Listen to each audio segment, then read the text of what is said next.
Hello students, आज आपण एक नवीन टॉपिक बघतोय, मिनरल न्यूट्रिएंट्स. मिनरल न्यूट्रिएंट्स हा असा चॅप्टर आहे की ज्याच्यामध्ये प्लांटसाठी कुठल्या प्रकारचे मिनरल आवश्यक असतात आणि ते मिनरल का आवश्यक असतात, त्यांचा फिजिओलॉजिक रोल काय, रादर ते मिनरल खरोखरच प्लांटसाठी आवश्यक आहे का त्या प्लांटला त्या मिनरलची आवश्यकता नाही आहे, आणि कुठले मिनरल हे प्लांटसाठी अत्यावश्यक आहेत आणि कुठले मिनरल हे प्लांटसाठी आवश्यक नाही आहेत, हे संपूर्ण आपल्याला या टॉपिकमध्ये बघायचं आहे. First of all will consider why there is a need of minerals. म्हणजे बघा, plant as we consider plants are autotrophic organism or rather we consider them as a photoautotropic organism, आणि हे photoautotropic organism असल्यामुळे त्यांचं organic food ते तयार करू शकतात. आणि यांचं हे ऑर्गॅनिक फूड तयार करण्यासाठी प्लांटला काय लागतं, तर प्लांटला लागतात इनऑर्गॅनिक एलिमेंट्स. आता हे जे इनऑर्गॅनिक एलिमेंट्स आहेत ते हे इनऑर्गॅनिक एलिमेंट्स प्लांट हे कुठनं मिळवतात, कसे मिळवतात, that we have to consider here. Inorganic elements हे दोन प्रकारचे राहू शकतात, rather minerals and non minerals. आता याच्यामध्ये मिनरल्स आपण कोणाला म्हणतो, the nutrients or the inorganic elements which are obtain by the plant from the soil, अशा मिनरलला, अशा इनऑर्गॅनिक एलिमेंटला किंवा अशा न्यूट्रिएंटला आपण कन्सिडर करतो मिनरल्स.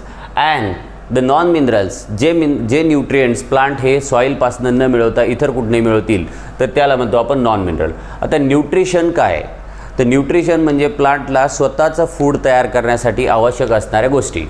स्वतःचं फूड तयार करण्यासाठी आवश्यक असणाऱ्या गोष्टी म्हणजे प्लांटला ऑर्गॅनिक फूड तयार करण्यासाठी ज्या गोष्टी आवश्यक असतील त्या गोष्टी म्हणजे inorganic elements. So we call them as a inorganic nutrients or other we call them as a nutrients. आणि हे जे सर्व न्यूट्रिएंट्स आहेत, या न्यूट्रिएंटच्या साह्यानं प्लांट हे स्वतःचं फूड तयार करतं आणि स्वतःची भूक भागवतं, त्याला म्हणतो आपण न्यूट्रिशन. म्हणजे आपल्याला आपली भूक भागवण्यासाठी ज्या गोष्टी भेटतात, ज्या गोष्टी आवश्यक असतात त्यांना म्हणायचं nutrition.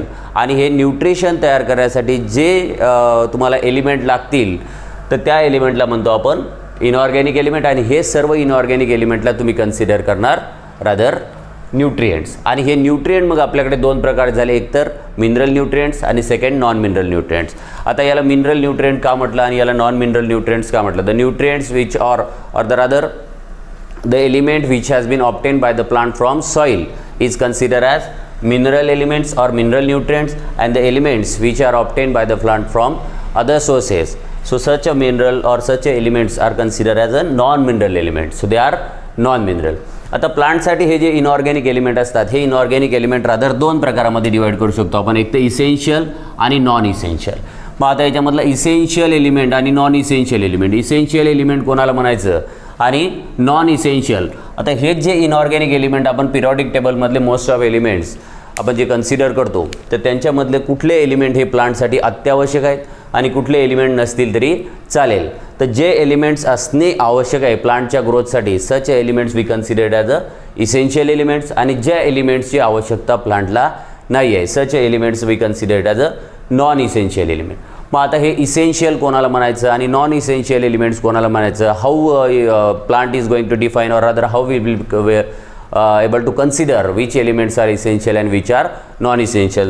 So there is a certain criteria to define which elements are essential and which are non-essential, or rather we will consider this is a criteria to define the essential nutrients for the plant. So which elements are essential for the plants we'll consider. Now first of all we have to consider that the elements are indispensable. Which are the elements? The elements which are indispensable or rather irreplaceable, you can't replace them. असे जे element आहेत की जे इंडिस्पेन्सिबल आहेत, म्हणजे ज्यांच्या प्रेझेन्सशिवाय प्लांटची life complete होणार नाही किंवा ज्यांना कोणाला तुम्ही रिप्लेस करू शकणार नाही, असे जे एलिमेंट असतील अशा एलिमेंटला आपण म्हणतो essential. The first and foremost thing that is indispensable. These elements are indispensable. These elements are utmost important for the plant growth, or rather without them, or rather you can't replace them. असे जे element असतील त्या एलिमेंटला म्हणायचं, पहिला क्रायटेरियामधली पहिली गोष्ट म्हणजे इंडिस्पेन्सिबल. तो जे एलिमेंट इंडिस्पेन्सिबल किंवा ज्या एलिमेंटला तुम्ही रिप्लेस करू शकणार नाही अशा एलिमेंटला आपण म्हणणार essential element. Second thing, the elements which play a structural physiological role in the plant. असे एलिमेंट की जे एलिमेंट प्लांटच्या बॉडीमधला structural rather physiologic role play करत असतील किंवा the elements which are directly involve in the metabolism the mineral or nutrients which are directly involve in its metabolism अशा मिनरलसाठी अशा न्यूट्रिएंटसाठी आपण अशा न्यूट्रिएंटला म्हणणार essential. Rather the elements which play a structural physiologic role और rather the elements which are directly involve in its metabolism अशा मिनरलला अशा एलिमेंटला तुम्ही म्हणणार इसेन्शियल. पहिली गोष्ट तर ते इंडिस्पेन्सिबल किंवा इरिप्लेसेबल असायला पाहिजे. सेकंड थिंग की त्यांनी स्ट्रक्चरल फिजिओलॉजिकल और अदर मेटाबॉलिक पार्ट प्लांट बॉडीमध्ये रोल प्ले करायला पाहिजे. जर त्यांनी हा रोल प्ले करणारे जे एलिमेंट असतील तर त्या एलिमेंटला आपण म्हणणार will consider them as a essential one. And the third thing in their absence जर असे एलिमेंट प्लांट बॉडीमध्ये नसतील जर असे एलिमेंट प्लांटमध्ये आले नाही किंवा प्लांट बॉडीला भेटले नाही तर त्यावेळेला त्या ठिकाणी एक सिरियस डेफिशियन्सी डिसऑर्डर दिसेल. त्या प्लांटच्या ग्रोथमध्ये कुठली तरी ॲबनॉर्मॅलिटी येईल आणि ती ग्रोथमध्ये आलेली ॲबनॉर्मॅलिटी ही कोणामुळे आहे तर या मिनरलच्या किंवा या न्यूट्रिएंटच्या अब्सेन्समुळे. जर न्यूट्रिएंटच्या अब्सेन्समुळे प्लांट बॉडीमध्ये एखादी रादर त्याच्या ग्रोथमध्ये हार्मोनीमध्ये कुठल्याही प्रकारचा जो चेंज आलेला असेल that change we called it as a deficiency. आणि ही जी डेफिशियन्सी हा जो चेंज आला आहे तो चेंज कशामुळे आला तर अब्सेन्स ऑफ मिनरल. मग असं मिनरल न्यूट्रिएंट की ज्याच्या अब्सेन्समुळे प्लांट बॉडीमधली प्लांटची ग्रोथ रादर प्लांटची लाईफ याच्यामध्ये कुठला तरी रादर प्रॉब्लेम येतो त्याच्या ग्रोथमध्ये कुठली तरी डेफिशियन्सी येते तर ती डेफिशियन्सी झाली त्या मिनरलची deficiency disorder. Deficiency disorder of particular mineral. आणि ही का आली तर because of absence of that particular mineral. मग आता हा मिनरल अब्सेन्स आहे मग त्याच्याऐवजी आपण त्याचा एखादा सबस्टिट्यूट दिला तर चालेल का. जर त्याच्याऐवजी एखादा सबस्टिट्यूट दिला तर तो मिनरल इसेन्शियल होणार नाही. Deficiency of particular mineral is going to rectify with the help of that mineral only, then only you will consider that mineral as a essential. म्हणजे त्या मिनरलची डेफिशियन्सी घालवण्यासाठी तुम्ही दुसऱ्या कुठल्या सबस्टिट्यूट मिनरलला वापरू शकणार नाही.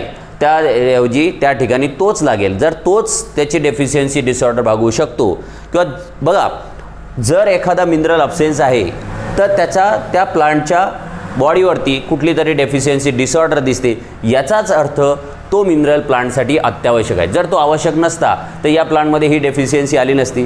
तो आवश्यक आहे अत्यावश्यक आहे म्हणूनच या प्लांट बॉडीमध्ये त्याची डेफिशियन्सी आली. आणि अशा डेफिशियन्सी डिसऑर्डर दूर करण्यासाठी तुम्हाला तो आणि तोच मिनरल आवश्यक असणार.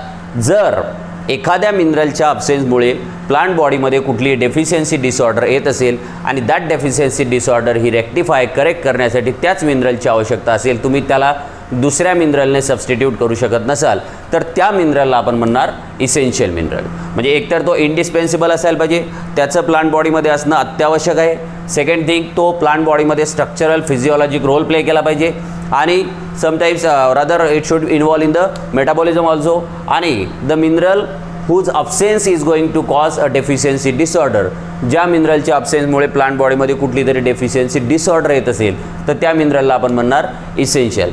आणि last and the foremost thing की the mineral which you are going to consider it as a essential तर तो मिनरल प्लांटच्या ग्रोथ आणि रिप्रोडक्शनसाठी ॲब्सोल्युटली नेसेसरी असायला पाहिजे. The mineral which is absolutely necessary for the growth and reproduction of a plant. त्या प्लांटचं growth त्या प्लांटची growth करण्यासाठी रादर त्या प्लांटचं रिप्रोडक्शन करण्यासाठी ज्या मिनरलची अत्यंत आवश्यकता असेल किंवा जो मिनरल नसेल तर ग्रोथ आणि रिप्रोडक्शन होऊ शकणार नाही अशा मिनरलला आपण म्हणणार इसेन्शियल मिनरल. म्हणजे ह्या चार गोष्टी तुम्हाला लक्षात ठेवायच्या आहेत. This will be consider as a criteria for essentiality. एक तर तो मिनरल इंडिस्पेन्सिबल असायला पाहिजे किंवा त्याला रिप्लेस करू शकणार नाही किंवा त्याचं प्रेझेन्स हे आवश्यकच असायला पाहिजे. Second thing that mineral should play a structural physiologic rather metabolic role in the plant body then only will going to consider it as a essential one. And the most important the absence of that mineral is going to cause a deficiency disorder. Absence of that particular mineral is going to cause a deficiency disorder. Such a deficiency will be rectified, will be corrected only with the help of same mineral. It won't be substituted by any other mineral. Then you consider it as a essential mineral. And the last thing that this mineral is absolutely necessary. The mineral which is absolutely necessary for growth and reproduction of a particular plant, then only we will consider this mineral as a essential. म्हणजे ह्या सर्व गोष्टी जो mineral पूर्ण करेल त्या मिनरलला तुम्ही म्हणणार इसेन्शियल न्यूट्रिएंट्स. मग आता हा झाला क्रायटेरिया ऑफ इसेन्शियलिटी. आणि जर समजा एखादा मिनरल प्लांट बॉडीमध्ये असला काय आणि नसला काय तरी जर त्याची ग्रोथ रादर त्याचं रिप्रोडक्शन आणि त्याच्या बॉडीमध्ये कुठल्याही प्रकारची डेफिशियन्सी येत नसेल तर तशा मिनरलला तुम्ही म्हणणार नॉन इसेन्शियल. पण जर एखादा मिनरल नाही आहे त्याच्यामुळे जर प्लांटची ग्रोथ प्रॉपर होत नसेल, रिप्रोडक्शन प्रॉपर होत नसेल, त्याच्या बॉडीमध्ये कुठलं तरी डेफिशियन्सी येत असेल तर तशा मिनरलला आपण म्हणणार essential. So there is a criteria to define the essentiality of a mineral. मग हे जर क्रायटेरिया तो फॉलो करत असेल तर त्या मिनरलला आपण म्हणणार इसेन्शियल मिनरल. आणि जर हे क्रायटेरिया त्याच्याकडनं फॉलो होत नसतील तर such a mineral we consider it as a non essential element. मग आता जो मिनरल आपल्याला आवश्यक आहे, जो मिनरल आपल्याला आवश्यक आहे तर तो का आवश्यक आहे तर प्लांटमध्ये ग्रोथ आणि रिप्रोडक्शन प्रॉपर होण्यासाठी, प्लांटमध्ये कुठल्याही प्रकारची डेफिशियन्सी डिसऑर्डर नाही आली पाहिजे. मग ह्या सर्व गोष्टीसाठी जो मिनरल आवश्यक आहे त्या मिनरलला आपण म्हणणार इसेन्शियल. आता यांना मिनरल आणि नॉन मिनरल, मिनरल्स आणि नॉन मिनरल म्हणजे जे सॉईलपासून मिळतात त्यांना आपण मिनरल म्हणतो आणि जे व्यतिरिक्त सॉईल व्यतिरिक्त अदर सोर्सेसपासून मिळवले जातात त्यांना आपण नॉन मिनरल म्हणू. वी कन्सिडर आता प्लांटसाठी कार्बन हा प्लांटमधला क्रिटिकल एलिमेंटमध्ये येतो. तो खूप आवश्यक आहे कारण तो प्रत्येक बायोमॉलिक्यूलमध्ये रादर त्याच्या स्ट्रक्चरल कंपोनंटमध्ये युटिलाइज केला जातो. तर कार्बन हा जो आहे तर हा प्लांट कोणापासून मिळवतात. So plant will utilize the carbon or plant will have a carbon from atmospheric CO2. मग आता ॲटमॉस्फेरिक CO2 म्हणजे हवेमधनं तो मिळवतो. मग हवेमधनं मिळवतो म्हणजे याचा अर्थ सॉईलमधनं मिळवतो का? नाही. तर definitely we'll consider it as a mineral, rather we'll consider it as a mineral or non-mineral. So definitely carbon is a non-mineral because it is obtained from atmospheric CO2 and not from soil.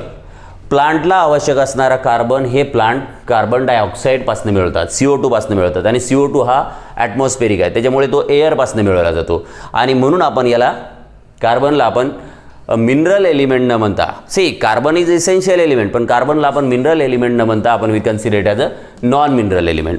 Then hydrogen आणि oxygen, प्लांटला आवश्यक असणारे hydrogen आणि oxygen हे दोघं plant मिळवतं वॉटरपासनं. Carbon मिळवतो CO2 पासनं, hydrogen आणि ऑक्सिजन मिळवतो वॉटरपासनं. म्हणजे मग हायड्रोजन आणि ऑक्सिजन हे दोघं पण काय झाले तर non mineral. So carbon, hydrogen, oxygen, these are considered as a non-mineral, but they are essential non-mineral. Why we consider them as essential non-mineral? Because they are essential, but they will be obtained from other sources than the soil. Plant हा carbon मिळवतो CO2 पासनं, hydrogen आणि oxygen मिळवतो water पासनं आणि rest of mineral जे प्लांटची life complete करण्यासाठी आवश्यक असणार हे सर्व मिनरल प्लांट मिळवतो कोणापासनं तर सॉईलपासनं. So rest of elements will be obtain by the plant or for the rest of element plant will consider soil as a source. इतर सर्व न्यूट्रिएंट्ससाठी प्लांट हा सॉईललाच कन्सिडर करणार ॲज अ सोर्स. आता कुठला मिनरल प्लांटसाठी आवश्यक आहे आणि कुठला मिनरल प्लांटला आवश्यक नाही आहे म्हणजे रादर कुठला मिनरल प्लांटला किती प्रमाणात लागतो, कुठला मिनरल प्लांटला कमी प्रमाणात लागतो, कुठला जास्त प्रमाणात लागतो. रादर काही जे न्यूट्रिएंट असतील, काही जे एलिमेंट असतील तर हे एलिमेंट प्लांट बॉडीमध्ये सर्वात जास्त प्रमाणात युटिलाइज केले जातील कारण ते त्यांचे स्ट्रक्चरल पार्ट होतील आणि किंवा बायोमॉलिक्युलर पार्ट होतील आणि काही एलिमेंट हे फक्त ट्रेसेसमध्ये लागतील ॲज अ ॲक्टिवेटर म्हणून. मग या मिनरलची रिक्वायरमेंट तुम्ही कशी डिफाईन करणार, कुठल्या प्लांटला कुठला न्यूट्रिएंट किती लागतो वगैरे. तर यासाठी आपल्याकडे जुलिस व्हॅन सॅच नावाच्या सायंटिस्टनं आपल्याला एक टेक्निक दिली इन इयर 1980. त्याला म्हणतो आपण hydroponics. We called it as a hydroponics technique. तर ही हायड्रोपोनिक्स टेक्निक काय होती ते हायड्रोपोनिक्समध्ये आपण कन्सिडर करतो.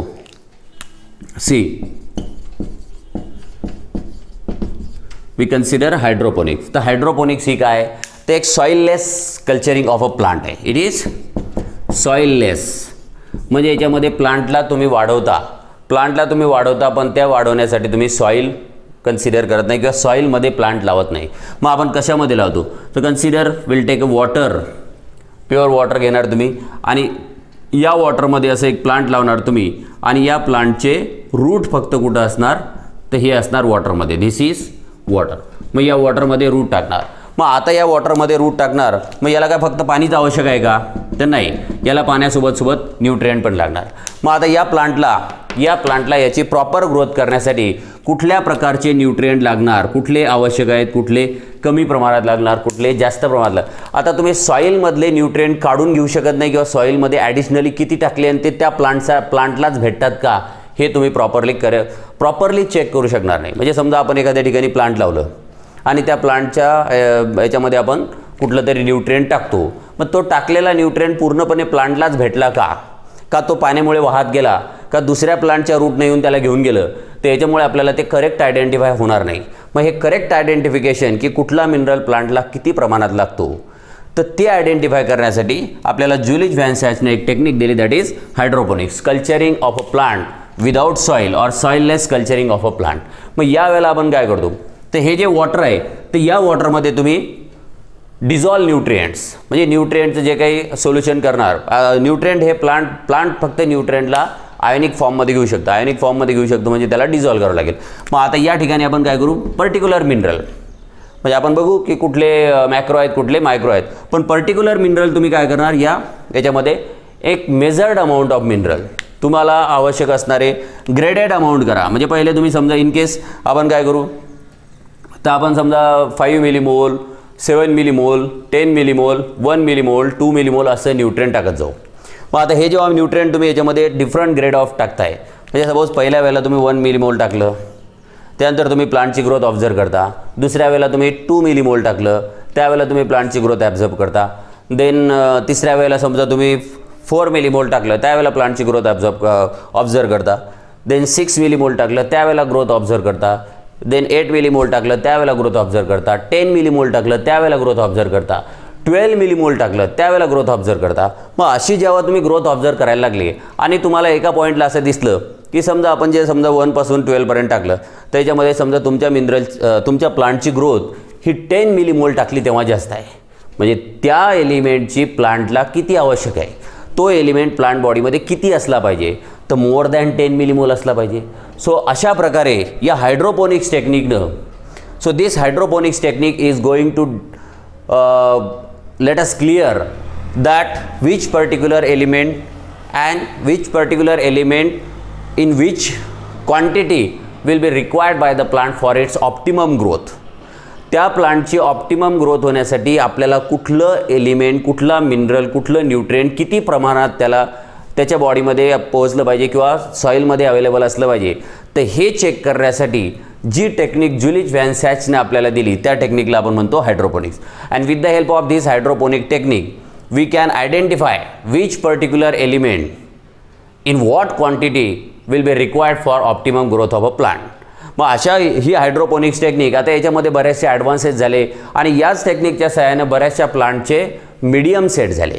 म्हणजे जे प्लांट ग्रोथ जे तुम्हाला एनहान्समेंट इन फूड प्रॉडक्टमध्ये प्लांट टिश्यू कल्चर आहे, तर त्या प्लांट टिश्यू कल्चरमध्ये स्कूग आणि मुराशिगेचा मीडिया आहे. तर त्या स्कूग आणि मुराशिगेच्या मीडियामध्ये खूप सारे न्यूट्रिएंट्स आहेत की ते न्यूट्रिएंट कुठल्या प्लांटला किती प्रमाणात पाहिजे, तर हे त्यांनी मुराशिगेने डिफाईन केलं आहे. पण आपल्याला जर एखादा मीडिया आपल्या प्लांटसाठी डिसाईड करायचं आहे की आपल्या प्लांटच्या ऑप्टिमम ग्रोथसाठी कुठलं न्यूट्रिएंट किती प्रमाणात याला दिल्या गेलं पाहिजे, तर त्यासाठी आपण घरी ही हायड्रोपोनिक्स टेक्निक करू शकता. Now this hydroponics technique has been utilize. आपल्याकडे ही टेक्निक रादर बाल्कनीमध्ये प्लांट लावण्यासाठी वगैरे वापरली जाऊ शकते. You must be aware about की आपल्या बऱ्याच जणांच्या घरामध्ये मनी प्लांट असतं आणि ते मनी प्लांटला फक्त आपण एका बॉटलमध्ये पाणी टाकून ग्रो करतो, मग तो आपल्या पूर्ण घरात फिरतो. तर this is nothing but a hydroponics. मग या हायड्रोपोनिक्स टेक्निकनं आपण काय करू शकतो, तर ह्या हायड्रोपोनिक्स टेक्निकनं तुम्ही सॉइललेस प्लांटचं कल्चरिंग करू शकता. With the help of this hydroponics technique you can define the requirement of particular nutrients, म्हणजे तो न्यूट्रिएंट किती प्रमाणात तुमच्या प्लांटला ऑप्टिमम ग्रोथ देण्यासाठी आवश्यक आहे, तर हे पण तुम्ही हायड्रोपोनिक्सनं डिफाईन करू शकता. Now this hydroponics technique has been day by day got advances and recently we are going to have aeroponics also. मग आपण याला एरोपोनिक्स टेक्निक ऑल्सो कन्सिडर करतो, म्हणजे एरोपोनिक्सनं पण आपण प्लांट ग्रो करतो. मग या ठिकाणी आपण हायड्रोपोनिक्समध्ये काय करणार, तर सपोज असा एक पाईप घ्या, या पाईपला छिद्र करत जा, याच्यामध्ये एक प्लांट इथे, एक प्लांट इथे, एक प्लांट, आणि या पाईपमधनं हे पाणी वाहत जाऊ द्या. म्हणजे तुम्ही एका वेळेला 4 प्लांट या ठिकाणी कल्टिवेट करताय. सिमिलरली या हायड्रोपोनिक्स टेक्निकनं मिनरल इसेन्शियल कुठला आहे ते तुम्ही डिफाईन करू शकता, किंवा त्या इसेन्शियल मिनरलची तुमच्या प्लांटसाठी रिक्वायरमेंट किती आहे, म्हणजे तो खूप कमी प्रमाणात पाहिजे किंवा खूप जास्त प्रमाणात पाहिजे, यू कॅन डिफाईन ऑल्सो. मग आता हे जे मिनरल आपण कन्सिडर केले, एकाला आपण मिनरल न्यूट्रिएंट म्हणतो, एकाला आपण नॉन मिनरल न्यूट्रिएंट म्हणतो. नॉन मिनरल न्यूट्रिएंटमध्ये कार्बन, हायड्रोजन आणि ऑक्सिजन येतात, की जे सॉईलपासनं न मिळवता ॲटमॉस्फेरिक CO2 पासनं कार्बन मिळवला जातो आणि वॉटरपासनं तुम्ही हायड्रोजन आणि ऑक्सिजन मिळवता. आणि इसेन्शियल न्यूट्रिएंट आपण कोणाला म्हणतो, तर जे न्यूट्रिएंट इंडिस्पेन्सिबल आहे, ज्यांना रिप्लेस केलं जाऊ शकत नाही, जे the nutrient which play structural, physiological rather metabolic role in the plant, we consider them as a essential. आणि ज्याच्या अब्सेन्समुळे, महत्त्वाची गोष्ट आहे, ज्याच्या अब्सेन्समुळे प्लांट बॉडीमध्ये कुठली तरी डेफिशियन्सी येते, that nutrient is also consider to be essential one. आणि जो प्लांटच्या नॉर्मल ग्रोथ आणि रिप्रोडक्शनसाठी अत्यावश्यक आहे त्याला म्हणायचं इसेन्शियल. सो मिनरल न्यूट्रिएंट्स आपल्याकडे दोन प्रकारचे आहेत, rather the nutrient which are obtained from the soil and the nutrient which are obtained from other sources than the soil, which we consider it as a non mineral. हे mineral असू द्या किंवा non mineral असू द्या, हे plant बॉडीमध्ये किती प्रमाणात लागतात यासाठी आपल्याकडे हायड्रोपोनिक्स नावाची टेक्निक, जी जुलिस व्हॅन्स सॅचने आपल्याला दिली. तर या टेक्निकच्या सहाय्याने आपण कुठलं मिनरल हे प्लांटमध्ये किती प्रमाणात आवश्यक आहे that we can define or that we can find. मग त्याप्रमाणे आपल्याकडे सध्या दोन कॅटेगरी झाल्या न्यूट्रिएंटच्या. एक म्हणजे macro nutrients. Macro, the word itself suggest macro, we have consider macro molecule and micro molecule. तर याच्यामध्ये मॅक्रो म्हणजे जे प्लांटला जास्त प्रमाणात लागणार, त्यांची प्लांट बॉडीमध्ये आवश्यकता ही लार्ज अमाऊंटमध्ये आहे. आणि मायक्रो न्यूट्रिएंट्स म्हणजे जे प्लांट बॉडीमध्ये ट्रेसेसमध्ये लागणार, अत्यल्प प्रमाणात लागणार, खूप कमी प्रमाणात लागणार, तर त्यांना म्हणतो आपण मायक्रो न्यूट्रिएंट. मग आता हे मॅक्रो न्यूट्रिएंट्स हे प्लांट बॉडीमध्ये किती असतात, तर मॅक्रो न्यूट्रिएंट हे प्लांट बॉडीमध्ये more than or excess of 10 millimole per kg dry mass of plant. म्हणजे जर समजा तुम्ही ॲश व्हॅल्यू म्हणतो आपण त्याला, we consider it as a ash value. आता ॲश व्हॅल्यू म्हणजे काय, तर एखाद्या प्लांटला ड्राय करा, त्याचं ड्राय वूड किती आहे ते बघा पर kg, म्हणजे 1 किलोग्रामचं ड्राय मास घ्या, 1 किलोग्राम पूर्णपणे वॉटर रिमूव्ह केलेलं प्लांटचा पार्ट घ्या, त्या प्लांटला तुम्ही बर्न करा, जाळा, आणि त्याची जी ॲश भेटते त्या ॲशमध्ये जर हे मिनरल 10 मिलीमोलपेक्षा जास्त भेटत असतील तर such a mineral we consider as a macronutrient. म्हणजे ज्या मिनरलचं प्लांट बॉडीमध्ये, जो मिनरल प्लांट बॉडीमध्ये त्याच्या dry मासमध्ये 10 millimole per kg dry मासमध्ये 10 मिलीमोलपेक्षा जास्त जो मिनरल भेटेल त्या मिनरलला आपण कन्सिडर करणार macronutrient. The nutrient which is excess of 10 millimole per kg dry mass of a particular plant part, that mineral is considered as a macronutrient. आता हे macronutrient मग कुठले आहेत, 10 मिलीमोलपेक्षा जास्त असणारे जे न्यूट्रिएंट आहेत ते हे कुठले आहेत, ज्यांचं प्लांट बॉडीमध्ये रिक्वायरमेंट ही 10 मिलीमोल पर kg किंवा यापेक्षा जास्त आहे. मग असे न्यूट्रिएंट कुठले आहेत, असे एलिमेंट कुठले आहेत, तर हे पहिले तर carbon, hydrogen, oxygen. Although you consider them as a non mineral, पण हे आहेत मॅक्रो. का, तर यांचं प्रमाण प्लांट बॉडीमध्ये 10 मिलीमोलपेक्षा जास्त राहते. Carbon, hydrogen, oxygen. Then NPK, nitrogen, phosphorus, potash. Then calcium, magnesium and sulphur, CaMgS. See remember, तुम्हाला ही गोष्ट फार लक्षात ठेवायची आहे, मॅक्रोन्यूट्रिएंट कुठले आणि मायक्रोन्यूट्रिएंट कुठले. तर मॅक्रोन्यूट्रिएंटमध्ये carbon, hydrogen, oxygen, NPK, CaMgS, CHO, NPK, CaMgS. पण याच्यामधले CHO we consider them as a non mineral, but although they are non mineral but they are macro molecule macronutrients. So carbon, hydrogen, oxygen, then nitrogen, potassium, phosphorus, then calcium, magnesium, sulfur. These are the elements, inorganic element which will be in a need, which will be needed by the plant in large amount. Rather, they will be required 10 millimole per kg dry mass of plant body. Excess of 10 millimole per kg dry mass of plant body.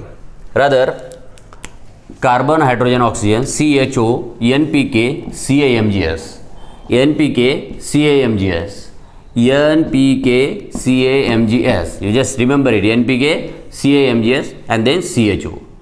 किती प्रमाणात लागतात? ज्या मिनरलला तुम्ही macro म्हणतात ते mineral तुम्हाला किती प्रमाणात लागणार? The mineral which we consider it as a macronutrients will be in need of them in large quantity, that is they will be required by the plant.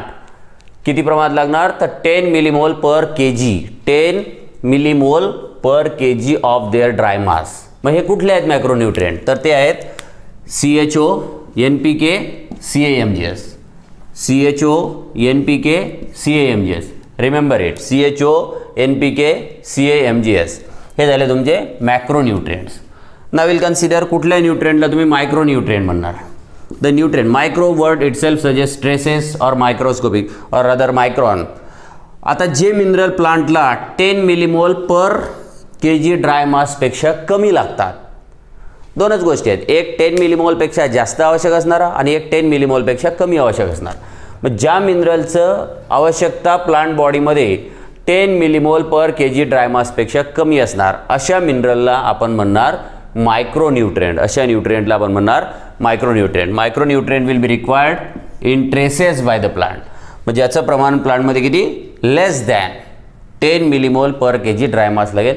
Such a mineral we consider it as a micronutrient. मग हे कुठले? Iron, manganese, other copper, molybdenum, zinc, boron, chlorine and nickel. मग हे सर्व जे mineral तुम्हाला दिसतात Fe, Mn, Cu, Mo, Zn, Bo, then chlorine and nickel.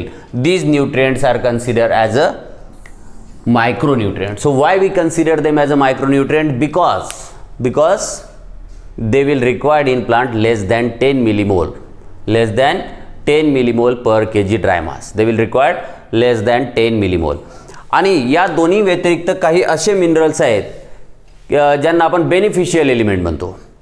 आता बेनिफिशियल एलिमेंट म्हणजे काय? जे असतील तरी फायदा आहे आणि नसले तरी काही प्रॉब्लेम नाही, अशा एलिमेंटला आपण बेनिफिशियल एलिमेंट म्हणतो. रादर सोडियम आहे, सिलिकॉन आहे, सेलेनियम आहे. तर हे जे एलिमेंट्स आहेत यांना आपण बेनिफिशियल एलिमेंट म्हणतो. आता बेनिफिशियल एलिमेंट म्हणजे काय? तर हे बेनिफिट करतात पण यांचं नसणं हे काही प्रॉब्लेमॅटिक किंवा हे कुठल्या प्रकारची डेफिशियन्सी वगैरे कॉज करणार नाही. तर अशा एलिमेंटला आपण म्हणणार बेनिफिशियल. मग आपल्याकडे दोन मेन एलिमेंटच्या कॅटेगरी आपल्याला लक्षात ठेवायच्या, एक म्हणजे मॅक्रोन्यूट्रिएंट, एक म्हणजे मायक्रोन्यूट्रिएंट. मॅक्रोन्यूट्रिएंटमध्ये येणार CHO, NPK, CaMgS. आणि हे मॅक्रो का? तर यांचं प्रमाण प्लांटमध्ये किती असलं पाहिजे? They should be present more than 10 millimole per kg dry mass. They should be present in plant excess of 10 millimole per kg dry mass. आणि दुसरं जे आहे दॅट इज मायक्रोन्यूट्रिएंट्स, तर हे असले पाहिजे लेस than 10 millimole per kg dry मास. आता हे जे मॅक्रो आणि मायक्रो आहेत तर या मिनरलच्या आपण काही कॅटेगरीज केल्या on the basis of their function, की यांच्या फंक्शनवरनं, म्हणजे रादर यांच्या फंक्शनला आपण 4 कॅटेगरीमध्ये वेगळी डिवाईड केलं आणि त्या 4 कॅटेगरी म्हणजे प्रत्येकाचं फंक्शन वेगळं असणार. प्रत्येक न्यूट्रिएंट हा आपला वेगवेगळा रोल प्ले करणार आणि त्याचा रोल, त्याचे फिजिओलॉजी ॲक्टिव्हिटी, फिजिओलॉजिक इन्व्हॉल्वमेंट आणि त्याच्या ॲब्सेन्समुळे होणारी डेफिशियन्सी आणि तो कुठल्या फॉर्ममध्ये ॲब्झॉर्ब होतो हे आपल्याला प्रत्येक मिनरलच्या रोलमध्ये बघायचं आहे. पण या मिनरलच्या हे जे आपल्याकडे मॅक्रो आणि मायक्रो आहेत तर या सर्वांच्या आपण 4 कॅटेगरी डिवाईड केल्या अकॉर्डिंग टू देअर फंक्शन. म्हणजे हे 4 फंक्शन आपण डिसाईड केले आणि त्याच्यावरनं कुठले कुठले मिनरल त्याच्यामध्ये कॅटेगराईज केले जाणार हे आपण बघू. तर कॅटेगरी केल्या आपण डिपेंडिंग ऑन द फंक्शन. तर पहिली कॅटेगरी अशी आहे, the component of a biomolecule. The nutrients which are component of a biomolecule. जे न्यूट्रिएंट प्लांट बॉडीमधल्या बायोमॉलिक्यूलचे कंपोनंट असणार ती झाली पहिली कॅटेगरी. म्हणजे हे तुमचे मॅक्रो आणि micro total 17 elements are there which we consider them as a essential. मग या 17 पैकी कुठले न्यूट्रिएंट हे बायोमॉलिक्यूलचे कंपोनंट असणार? जे जे न्यूट्रिएंट हे बायोमॉलिक्यूलचे कंपोनंट असणार ते येणार कॅटेगरी 1 मध्ये. कॅटेगरी 1, द न्यूट्रिएंट और the elements which are component of a biomolecule. Component of a biomolecule म्हणजे कंपोनंट ऑफ बायोमॉलिक्यूल म्हणजे जे प्रोटीनमध्ये रादर तुमच्या न्यूक्लिओटाईडमध्ये याच्यामध्ये प्रेझेंट असणार त्याला म्हणणार आपण component of biomolecule. Second thing, the element which are involve or which are the component of energy related chemical compound. Energy related chemical compound म्हटलं की आपल्याला आठवतो ATP, ॲडेनोझिन ट्रायफॉस्फेट. मग या ॲडेनोझिन ट्रायफॉस्फेट मध्ये एनर्जी करन्सी किंवा energy bond जो form करतो तो असतो फॉस्फेट. मग हा फॉस्फेट झाला तुमचा एनर्जी रिलेटेड केमिकल कंपोनंटचा पार्ट. एनर्जी रिलेटेड केमिकल कंपोनंटचा पार्ट कोण झाला? फॉस्फेट. मग आपण या फॉस्फेटला कशामध्ये कन्सिडर करणार? We consider them in the second category, that is energy related component. Then third category is their activator. आपल्या बॉडीमध्ये प्रेझेंट प्लांट बॉडीमध्ये प्रेझेंट असणारे एन्झाईम, त्या एन्झाईमला ॲक्टिवेट करावं लागतं, समटाईम त्या एन्झाईमला इनिबिट करावं लागतं. त्या एन्झाईमची ॲक्टिव्हिटी रेग्युलेट करावं लागते. एन्झाईम ॲक्टिवेट फॉर्ममध्ये प्लांट बॉडीमध्ये नसतात. We need to activate them. मग त्यांना ॲक्टिवेट करण्यासाठी आपल्याला पाहिजे हे न्यूट्रिएंट. मग याच्यामधले जे मोस्ट ऑफ मायक्रोन्यूट्रिएंट आहेत, तर these most of micronutrients are consider as a activator. Most of micronutrients are act as a activator. आणि हे ॲक्टिवेटर जरी आहेत हे छोट्या प्रमाणात लागतात, पण यांनी ॲक्टिवेट केल्याशिवाय मोस्ट ऑफ मेटाबॉलिक ॲक्टिव्हिटी होणार नाहीत. जर एका मायक्रोन्यूट्रिएंटनं एका पर्टिक्युलर एन्झाईमला ॲक्टिवेट केलं नाही तर प्लांट बॉडीमधला मेजर बायोमॉलिक्युलचं ब्रेकडाऊन रादर सिंथेसिस होऊ शकणार नाही because of this micronutrient which are act as a activator.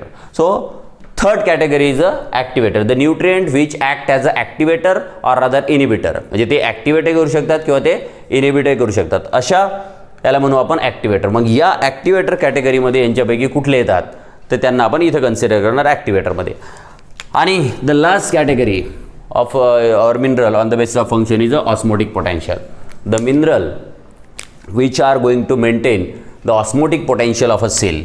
म्हणजे सेलमधलं आयोनिक बॅलन्स और सेलमधलं वॉटर बॅलन्स मेंटेन करण्यासाठी जे न्यूट्रिएंट आवश्यक आहेत तर त्यांना म्हणू आपण the nutrient which are involve in maintaining the osmotic potential. म्हणजे K plus ion flux is essentially important or which play a role in opening and closing of stomata. Rather opening and closing of stomata is dependent on having an increase in turgidity of your guard cell.